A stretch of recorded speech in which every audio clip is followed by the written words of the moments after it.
বিশ্বকাপের ফাইনালে স্পেনের কাছে হেরে ট্রফি হাতছাড়া হয়েছে আর্জেন্টিনার। কিন্তু আনহেল ডি মারিয়ার দাবি, বিশ্বকাপের ফাইনালের আগেই তার কাছে টুর্নামেন্ট শেষ হয়ে গিয়েছিল। সদ্য শেষ হওয়া বিশ্বকাপ নিয়ে কেন এমন বিস্ফোরক মন্তব্য করেছেন এই আর্জেন্টাইন তারকা, বিস্তারিত জানাচ্ছেন বদিউজ্জামান মিলন।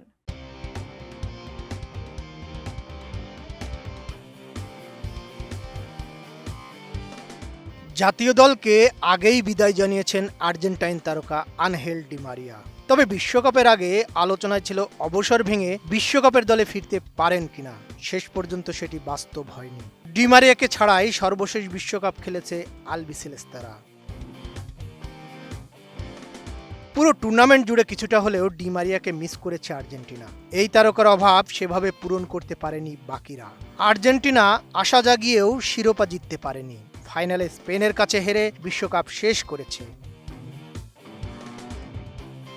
বিশ্বকাপে না থাকলেও বিশ্বকাপ নিয়ে অবশেষে মন্তব্য করলেন ডি মারিয়া। বিশ্বকাপে আর্জেন্টিনার পারফরমেন্স নিয়ে নিজের দৃষ্টিভঙ্গি স্পষ্ট করে জানিয়েছেন তিনি। ডি মারিয়া বলেন, ইংল্যান্ডকে হারানোর ম্যাচেই তার কাছে বিশ্বকাপ শেষ হয়ে গেছে।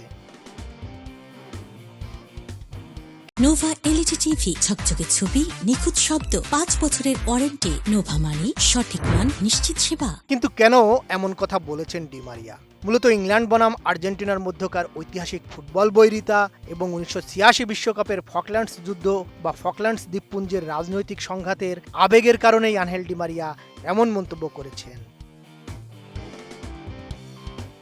আর্জেন্টিনার মানুষের কাছে ইংল্যান্ডকে হারানো কেবল একটি সাধারণ ফুটবল ম্যাচ নয়, এটি তাদের জাতীয় মর্যাদা এবং মাঠের বাইরের এক ঐতিহাসিক প্রতিশোধের লড়াই। 1982 সালে আর্জেন্টিনা ও যুক্তরাজ্যের মধ্যে ফকল্যান্ডস যুদ্ধ হয়েছিল, যে যুদ্ধে আর্জেন্টিনার অনেক তরুণ সেনা নিহত হন। এর ঠিক 4 বছর পর 1986 বিশ্বকাপে ডিয়েগো ম্যারাডোনা তার বিখ্যাত হ্যান্ড অফ গড এবং গোল অব দ্য সেঞ্চুরি দিয়ে ইংল্যান্ডকে হারিয়েছিলেন। ম্যারাডোনা তার আত্মজীবনীতে লিখেছিলেন, সেই জয়টি ফুটবল ম্যাচের চেয়েও বেশি ছিল। ফকল্যান্ডসে নিহত আর্জেন্টাইন যুবকদের জন্য এক ধরনের প্রতিশোধ। ডি মারিয়া এবং বর্তমান প্রজন্মের আর্জেন্টাইন ফুটবলাররা ম্যারাডোনার সেই আবেগকে মনে প্রাণে ধারণ করেন। চিরবৈরিতার ম্যাচে জয়ই চূড়ান্ত তৃপ্তি ডি মারিয়ার কাছে। এর মানে গত বিশ্বকাপের সেমিফাইনালে ইংল্যান্ডের মতো চিরপ্রতিদ্বন্দ্বীকে 2-1 গোলে হারিয়ে টুর্নামেন্ট থেকে ছিটকে দেওয়াটাই ছিল তার সবচেয়ে বড় মানসিক ও জাতীয় তৃপ্তি।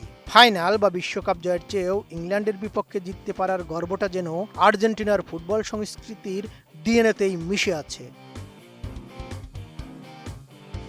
বদিউজ্জামান মিলন, এটিএন নিউজ।